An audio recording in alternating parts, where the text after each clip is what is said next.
moving that jab up and down. And then when you go downstairs, take that downstairs, come up with the left hook. It's gonna be open, because it's gonna fall down into it. Anytime you jab down low, just keep trying to come over the top. Like you could say, hey, you know what? I can't beat that Mayweather style. I was too young, but look, I did it now against Crawford. I forget Mayweather a long time ago. This is different for me, you know? I lost that day and that's it. I learned a lot. Who do you like in Canelo versus Crawford? Well, I'm a giant Crawford fan because I think he's the best switch hitter since Marvin Hagler. I also think Canelo is slowing down, and Canelo is more of a one-punch fighter now than the combination fighter he was when he was younger. Canelo reacts strongly after hearing Terence Crawford sparred with Floyd Mayweather in training camp. He says things have become more personal now, claiming Crawford has disrespected him repeatedly. Canelo feels targeted, believing Terence is trying to make him look weak or irrelevant. He warns that this fight won't just be business anymore. Tell me a little bit about that. Did things get a little bit personal now? Yeah, a little bit more personal because, you know, I did respect him. I don't respect him anymore because he say, I'm not gonna do what they want me to do and this and that. And then he tried to, maybe Turki Al-Ashi told him, hey, you need to do something because you seem so nervous in Riyadh. So and he tried to like he walked me back, and that's why I pushed him. And you know, like I say, don't fuck with me. Crawford has made it clear that he doesn't view Canelo Alvarez's resume as impressive as others might. From Crawford's point of view, the so-called elite names on Canelo's record were already past their prime when they fought him. He draws attention to fighters like Shane Mosley, Miguel Cotto, and Sergey Kovalev, who were clearly declining when Canelo faced them. Moreover, Crawford sees the one active legend, Floyd Mayweather, as someone who clearly outclassed Canelo in their fight. For Crawford, these facts weaken the argument that Canelo's career gives him a superior standing in the sport. He also feels slighted by Canelo's dismissal of his own accomplishments, stating that Canelo tends to overlook the quality of his opposition in an attempt to undermine him. Things about Canelo's resume, but I won't, you know. I wanna, you know, pay homage to the fighters that he fought, and if he don't want to pay homage to the fighters I fought, if he think they nobodies, then come fight time, then I wonder what they're gonna say after I beat him. Promoter Eddie Hearn acknowledges the natural size advantage Canelo has, but doesn't dismiss Crawford's chances. In his view, Crawford's confidence and razor-sharp focus create a real sense of danger for anyone he faces, even a bigger opponent. Like Canelo, Hearn emphasizes that belief and mindset can shift outcomes in boxing. With Crawford's determination and discipline, he sees a real possibility of an upset. Hearn also notes that while size plays a role, Crawford's ability to control pace, distance, and rhythm can neutralize that gap. Not for him, like not against him, sorry, for him. Like he's so, I think he has no doubt that he beats Canelo Alvarez. Of course. I really like Terence, by the way. I think he's a great fighter. But I have to say, like, tell me his major significant wins. Well, obviously Errol Spence. Yeah, but come on. No, but he beat a guy who was in the top 5 pound for pound, and he destroyed him. That's really never happened. No, I agree. In the history I agree. of I mean, boxing. look, he was coming off, you know, some eye problems, but Nobody was saying that when he was beating we're giving Danny that credit. and Ugas. Tell me more. I'm just saying. I don't know, but that's a big win. No, but, now, okay. Keep going. Your guy from the UK, who he stopped him, what, in the 5th round, was it? Kell Brook. Kell Brook. Finished by then. Yeah, go on, keep going. Okay, he stopped somebody that nobody's ever really can hurt. Well, Sean Porter. I mean, yeah, but that was about 8 years before, and Errol Spence That stopped wasn't. Kell. What do you mean? Yeah, 8 when he years beat before? Sean Porter. No, that was in 2023. Who? Terence Crawford beat Sean No, Porter. no, I'm talking about Kell Brook against Sean Porter. No, I was Sorry, talking about yeah. Bud. I'm not talking about that. Yeah. But he stopped him, though. Nobody's ever able to really hurt Sean. And By the he way, I'm stopped not him. disagreeing with you. I'm just That was like, a great this win. is like an open. And he didn't have a lot of names at 140, but Postal and all those guys, those are good fighters. They weren't big names. Just like Bam, he doesn't have the great. He doesn't have a whole lot of great names. Just like, just like Estrada. in a way, yeah, he does have two great fights. But in a way, by the way, he's one of my favorite doesn't fighters. have a bunch of names. John Ryder, who has shared the ring with Canelo, offers an informed opinion on the difficulty of facing the Mexican champion. He acknowledges that Canelo's physical presence is overwhelming and that the weight jump required for Crawford would be no easy task. Yet even with that in mind, Ryder believes that if anyone has the mental and physical tools to handle the challenge, it's Crawford. He praises Crawford's adaptability and skill set, indicating that his technical brilliance could offset the physical disadvantages. Can he go up 2 divisions? A lot of people in his camp believe that he's even going to stop him, but yeah, what's your thoughts? If there's any man that could do it, it would be Terence Crawford, but I just think the sheer size of Canelo is going to be too much on the line. But do you think size will be too much? I mean, you were in there with Canelo, you landed good shots and he took them, right? Yeah, I mean, listen, Terence Crawford is an exceptional talent, but I think the size will be the factor on the night and he'd just be too big, too strong.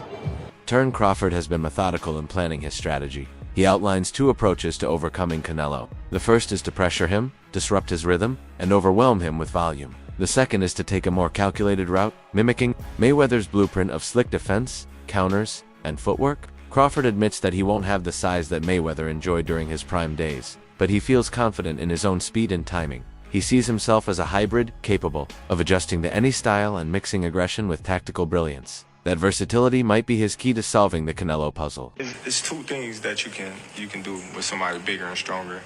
You know, you can either try to push them back, you know, because 9 times out of 10, a strong fighter not used to going back, you know, so it kind of fucks them up in the head, you know. Yeah. Or you can just box them because some of them just slower than others because they got flat feet, and they just looking to load up on certain shots. Now, Crawford's definitely right here. There's 2 ways to beat a pressure fighter like Canelo. Either you put the pressure back on him, which is where guys like Triple G and Bivol had success, or you use your superior skills and footwork on the outside, which is how Floyd Mayweather won. Now, Crawford, he can't use the pressure approach because he's not as physically dominant as guys like Golovkin or Bivol. You know, Bud is a welterweight or junior middleweight jumping up. He doesn't have the size to push Canelo back. Now, the outside boxing approach, that is definitely Crawford's best chance against Canelo. You know, he is right. Canelo does struggle to cut off the ring at times. We saw that in the Skull fight.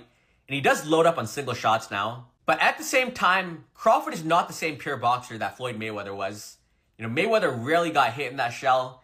And his form of countering, you know, a pull counter, for example, was, I'm not going to get touched and then I'll make you pay. Whereas Crawford's style of counterpunching is different. Bud will take one to throw 2 or 3 back. And he can't do that against Canelo because of the size and power difference.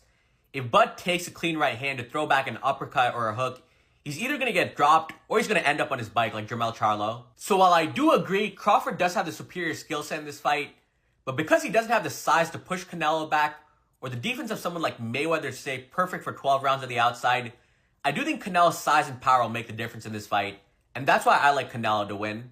Joe Rogan's take on the matchup reflects a growing sentiment in the fight community. He points out that Canelo, while still elite, has shown signs of decline in terms of speed and stamina. Meanwhile, Crawford continues to sharpen his craft and dominate across multiple divisions. Rogan believes that the timing may favor Crawford, who is currently at the height of his powers. He highlights Crawford's pound-for-pound standing and sees the matchup as far more competitive than it might appear on paper. So who do you like in Canelo versus Crawford? Well, I'm a giant Crawford fan because I think he's the best switch hitter since Marvin Hagler. I also think Canelo is slowing down, and Canelo is more of a one-punch fighter now than the combination fighter he was when he was younger. Do you think Terence Crawford can beat Canelo Alvarez? Yeah, I think he can win. Okay. I don't know if he's going to win, but I think he can win. He's going to have to box a brilliant fight. If Ray Leonard could beat Marvelous Marvin Hagler, then Terence Crawford can beat Canelo Alvarez. Why do you say that? Same equation. Get in, get out. Get in, get out. Yeah. Over and over and over. He's got to figure the angles and the approaches that will allow him to step in, land to the body, or occasionally upstairs, and then get out. Jim Lampley, the legendary boxing commentator, frames the fight in a broader context. He sees the matchup as a collision between 2 warriors who are fueled by pride and legacy. While the size difference is obvious, Lampley argues that both fighters are defined by more than just physical traits. They share a hunger to be the best and an unwillingness to back down from any challenge.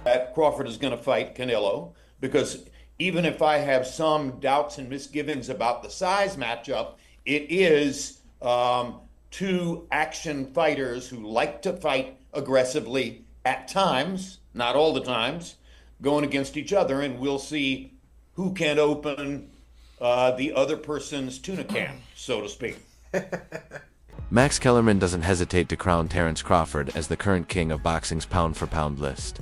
He respects what Canelo has achieved in the past, but he believes that Canelo's best days are behind him. According to Kellerman, Crawford's recent performances have been flawless, showing complete control over every opponent regardless of weight class. Meanwhile, Canelo has looked more beatable against fighters like Dimitri Bivol and even John Ryder. You know who's the best pound-for-pound fighter in the world?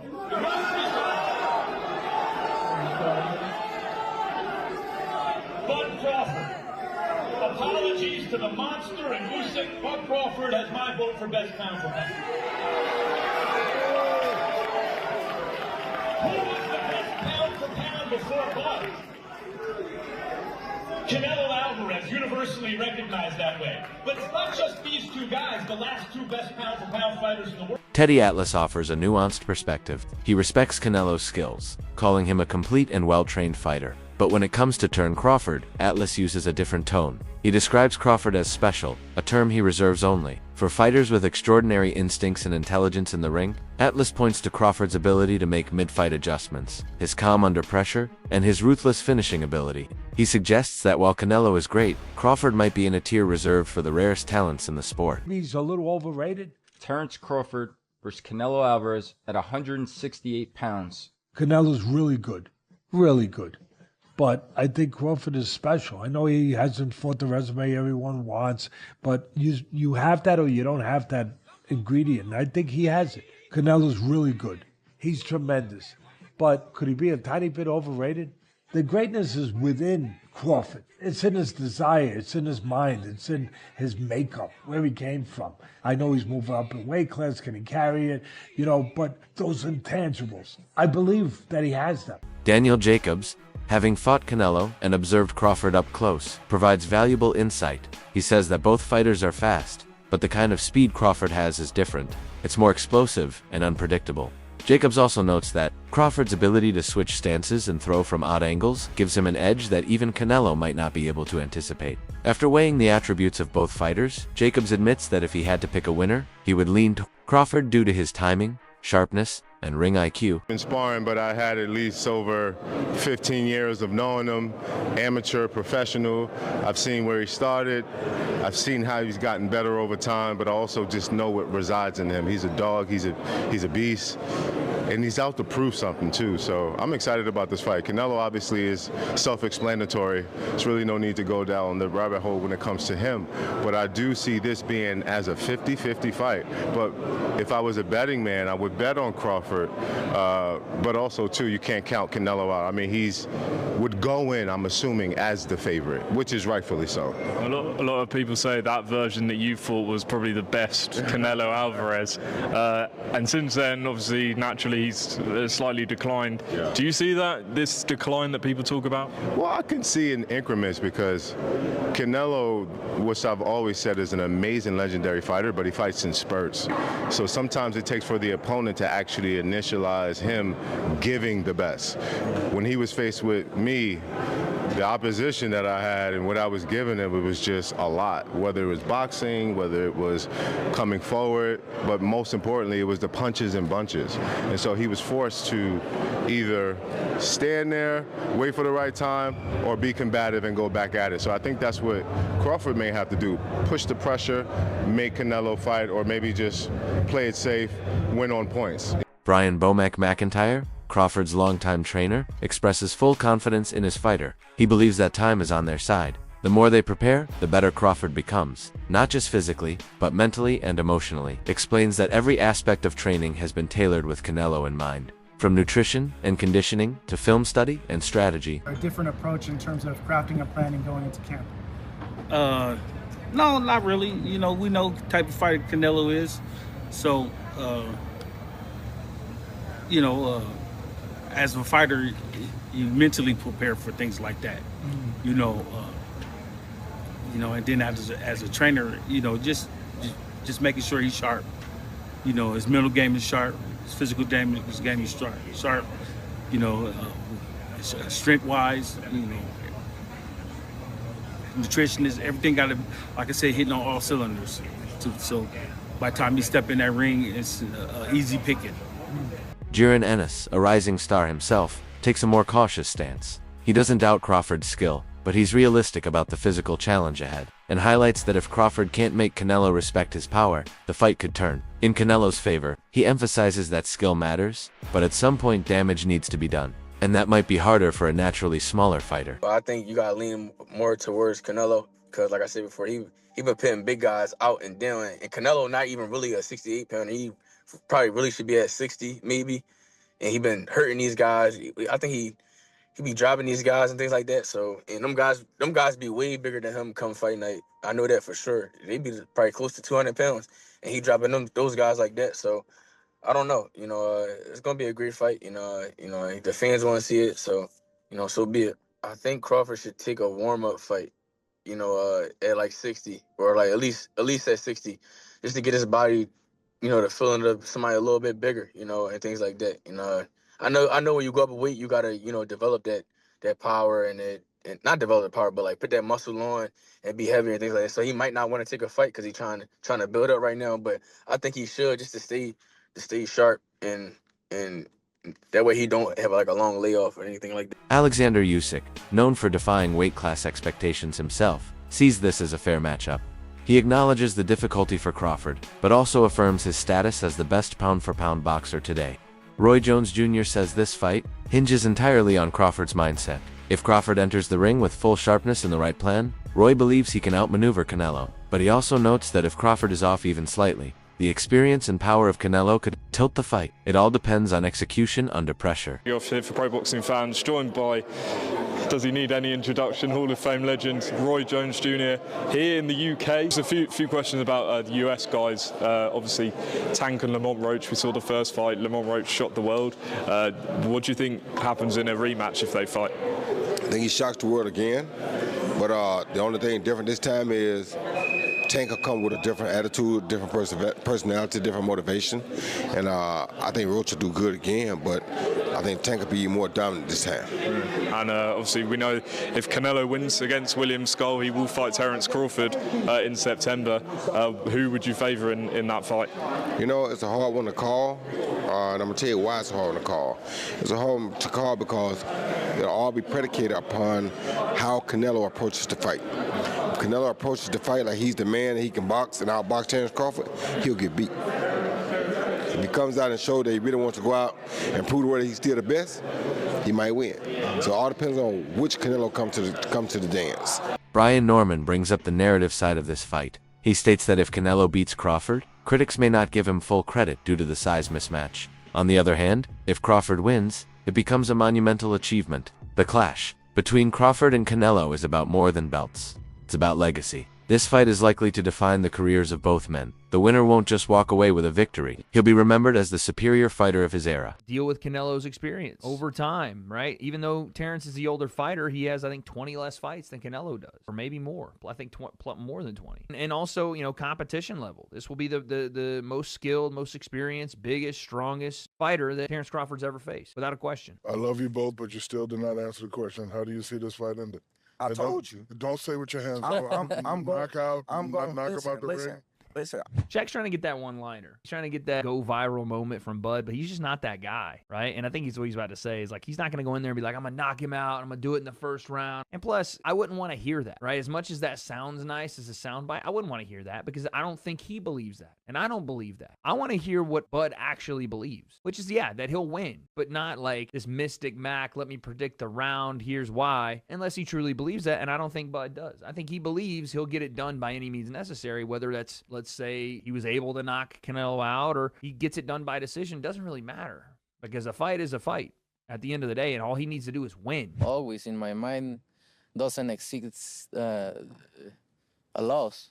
I train, I put my best, I dedicate myself to this sport, and I'm just thinking about win. Many still view Canelo through the lens of his dominant prime, but the sport has changed, and so has he. With Crawford exposing weaknesses in the narrative surrounding Canelo's resume, fans are beginning to reevaluate what his past victories really mean. The fight may shift public opinion forever. So you heard about what Canelo said about Terence Crawford's resume already and how he has no elite fighters on his resume.